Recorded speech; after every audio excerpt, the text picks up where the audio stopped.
اللہ تعالیٰ صحابہ کی تعریف میں فرماتا ہے ان اللہ یحب الذین یقاتلون فی سبیلہ صفا کأنہم بنیان مرصوص، بے شک اللہ اس جماعت سے بہت محبت کرتا ہے کہ جب وہ اللہ کی راہ میں لڑنے کے لیے صفیں لگاتے ہیں تو ایسے مضبوط کھڑے ہوتے ہیں جیسے سیسا پلائی ہوئی دیوار۔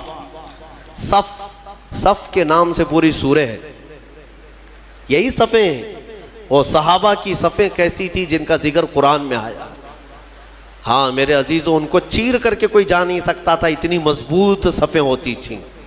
آپ اندازہ کرو حضرت عمر فاروق رضی اللہ تعالیٰ عنہ کی شہادت جو ہوئی ہے نا، وہ مسجد نبوی میں ہوئی۔ آپ فجر کی نماز پڑھا رہے تھے، ایک رکعت پڑھا چکے تھے۔ ابو لولو مجوسی یہ آیا، حضرت عمر فاروق رضی اللہ تعالیٰ عنہ سے اسے بغض تھی، بغض اور عداوت تھی، بغض رکھتا تھا۔ تو اس نے ایک خنجر اپنے جبے میں چھپا کر رکھا تھا اور پہلی صف میں آ کر کھڑا تھا۔ جب حضرت عمر نماز پڑھا رہے تھے، ایک رکعت ہوئی تو پیچھے سے اس نے حملہ کیا۔ وہ خنجر اتنا سخت تھا کہ پیٹھ سے سینے کی طرف باہر ہے، اور حضرت عمر مصلی پر گر گئے۔ لیکن مسجد نبوی میں صحابہ سب نماز پڑھ رہے ہیں، نہ نماز توڑے، نہ بھاگو پکڑو دوڑو، کچھ نہیں۔ حضرت عمر مصلی پر رہے۔ حضرت عبد الرحمن بن عوف جو پیچھے کھڑے تھے آگے بڑھ گئے اور ایک رکعت آپ نے پڑھائی، کسی نے نماز توڑی نہیں۔ وقت کا خلیفہ زخمی ہوا ہے لیکن صحابہ کی نماز ٹوٹی نہیں۔ آگے بڑھ کر کے حضرت عبد الرحمن بن عوف نے ایک رکعت اور جو بچی تھی کمپلیٹ کروائی۔ سلام پھیرنے کے بعد ارے قاتل جس نے خنجر مارا ابو لولو، سارے صحابہ نماز میں ہیں، وہ تو کب کے بھاگ جاتا، لیکن وہ پہلی صف کو بھی کراس نہیں کر سکا۔ نماز کی پوری حالت ہونے تک صحابہ کی وہ بھاگنے کی ہر ممکن کوشش کرتا رہا، لیکن کسی صحابی کی صف توڑ نہیں سکا۔ وہ کیسی صف بناتے ہوں گے؟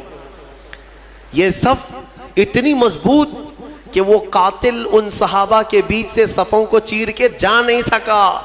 اور اللہ نے یوں ہی نہیں فرمایا کأنہم بنیان مرصوص، وہ ایسے صف لگاتے ہیں جیسے سیسا پلائی ہوئی دیوار ہے، کوئی ان کو کراس کر کے جا نہیں سکتا تھا۔ یہاں آج ہماری حالت ایسی ہی ہے، صفوں میں کوئی وہاں کھڑا ہے، کوئی یہاں کھڑا ہے۔ کچھ لوگ تو یہ سوچتے ہوں گے اس کے کپڑے پہ دھول ہے، لگوں گا تو مجھے کپڑے پہ دھول نہ لگ جائے۔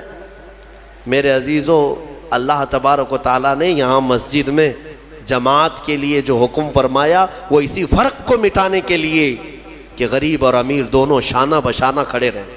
صف میں اس بات کا ہمیشہ اہتمام کرو کہ تمہارا کندھا بازو والے کے کندھے سے لگ جائے، کندھا، یہاں تک کہ حضور پاک صلی اللہ تعالیٰ علیہ وسلم ہر نماز میں رکعت باندھنے سے پہلے حضور یہ اعلان کرتے تھے استقیموا واستووا واعتدلوا، لوگوں سیدھے ہو جاؤ، صف برابر کر لو، ٹھیک ٹھیک کھڑے ہو جاؤ، وسدوا الخلل، تھوڑی سی بھی اگر جگہ باقی ہے تو پوری کر لو، اس کے بعد اللہ اکبر کہتے تھے۔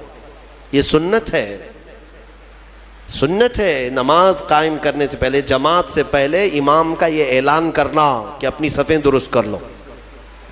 حضور پاک صلی اللہ تعالیٰ علیہ وسلم کا اعلان ہوا کرتا تھا، حدیث میں موجود ہے، یہاں تک کہ ایڑی سے ایڑی برابر رکھنے کو کہا گیا ہے۔ یعنی ہو سکتا ہے کسی کا پنجہ لمبا ہے، کسی کا چھوٹا ہے، اس کے لیے کہا گیا ہے صف لگانے کے وقت کس چیز کا خیال کرنا چاہیے؟ ایڑی سے ایڑی برابر، سامنے کے پنجوں کو نہ دیکھو۔ ایڑی کی ہڈی، تمہاری ایڑی کی ہڈی بازو والے کی ایڑی کی ہڈی کے برابر لگتی جائے، یہ الصاق ہے۔ میرے عزیزو، اس کا اہتمام آج کہاں کرتے ہیں؟ اور حدیث میں یہ بھی ملا کہ جس نے صف کو توڑا اللہ اسے توڑ دے گا۔ صف کو کاٹنا گناہ ہے۔ ہاں اگر اتنی جگہ خالی رہ گئی کہ ایک آدمی آ سکتا ہے اور نہیں بھرا آپ نے صف، تو دونوں گنہگار ہیں، دونوں ادھر والے ادھر والے، اور پیچھے کی صف والا بھی گنہگار ہے کہ آگے اس نے جگہ دیکھا اور پھر بڑھ کر کے صف کو مکمل نہیں کیا، وہ بھی گنہگار ہے۔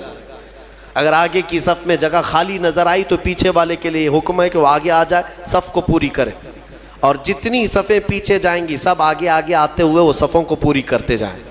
یہ اسلامی نظام ہے میرے عزیزوں. میں آپ کو اس صف کے متعلق ایک اچھی بات بتا کر اپنی گفتگو کو سمیٹتا ہوں. توجہ. ایک بڑے اسلامی اسکالر ہیں, انہوں نے ایک مغرب زدہ شخص ہے یورپ کا یا امریکہ کا, اس سے پوچھا کہ آپ کی جو ویل ٹرینڈ فوج ہے, سولجرز ہیں, امریکہ کی ہے, دنیا کی سب سے مضبوط فوج مانی جاتی ہے, آپ کے 10,000 فوج کو اگر میدان میں جمع کرنے کی بات آئی تو کتنی دیر لگے گی آپ کو ان فوجیوں کو ترتیب میں لانے کے لیے جو ٹرینڈ ہے؟ تو اس نے کہا کہ ہم کو 10,000 فوج کو لانے کے لیے جو سب سے سپر فاسٹ کنٹری ہے اس کی بات کر رہا ہوں, انہوں نے کہا 4-5 گھنٹے لگ سکتے ہیں, 3 گھنٹے لگ سکتے ہیں. اتنی فوج, 10,000 فوج کو ترتیب دینے کے لیے. اور پھر الگ الگ کنٹریز کی بات کیے کہ یہاں کی فوج اتنی جلدی کر لے گی, وہاں کی فوج اتنی جلدی کر لے گی, لیکن گھنٹہ بھر سے پہلے تو کوئی بھی ترتیب میں نہیں آئے گی. تو اس اسلامی اسکالر نے یہ کہا کہ تمہاری تربیت یافتہ فوج میدان میں صف لگانے پر آئے تو اتنے گھنٹے لگ جاتے ہیں, لیکن ہمارے ہاں بغیر تربیت یافتہ دیہاتوں کے رہنے والے بھی حرم شریف میں 1 لاکھ سے زیادہ کی تعداد میں ہیں. امام ادھر اللہ اکبر کہنے کے لیے کھڑا ہوتا ہے, 1 منٹ میں سب کی صفیں درست ہوتی ہیں. یہ اسلام کا نظام ہے, یہ اسلام کا نظام. مسجدوں میں کوئی صفیں لگانے کے لیے نوکر رکھے جاتے ہیں کہ ادھر آؤ, ادھر صحیح کھڑے ہو جاؤ, ادھر کھڑے ہو جاؤ. اگر یہی کیا جائے تو ظہر سے عصر ہو جائے گی, عصر سے مغرب ہو جائے گی. ہاں, یہاں کسی بھی مسجد میں کیا خادم رکھے جاتے ہیں صفوں کو صحیح کرانے کے لیے, سب کا چیک کر کے آؤ سیدھے کھڑے ہیں نہیں کھڑے ہیں؟ نہیں ہے. ہم تو اسکول میں بھی دیکھتے رہے کہ بچپن سے صفیں لگانے کے لیے 1 ہاتھ کے فاصلے پر کھڑے ہو جاؤ, اور ٹیچرز چلاتے چلاتے تھک جاتے ہیں, صفیں بنتی نہیں ہیں. لیکن یہ مسجدوں کا نظام ہے. یہ میرا مولا تبارک و تعالیٰ نے اسلام کو خصوصیت دی ہے کہ ہماری صفیں من جانب اللہ بن جایا کرتی ہیں.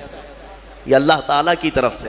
اللہ تعالیٰ ہماری صفوں کو مضبوط عطا فرمائے, ہماری صفوں میں وحدت عطا فرمائے. اس صف کی ایک خصوصیت یہ ہے کہ میرے عزیزو, جب شانے سے شانہ مل گیا ہے تو اللہ سے دعا کرو کہ ہمارا دل سے دل بھی مل جائے. ہاں, جب شانے سے شانہ مل جاتا ہے اللہ سب کے دلوں میں بھی اتحاد عطا فرمائے.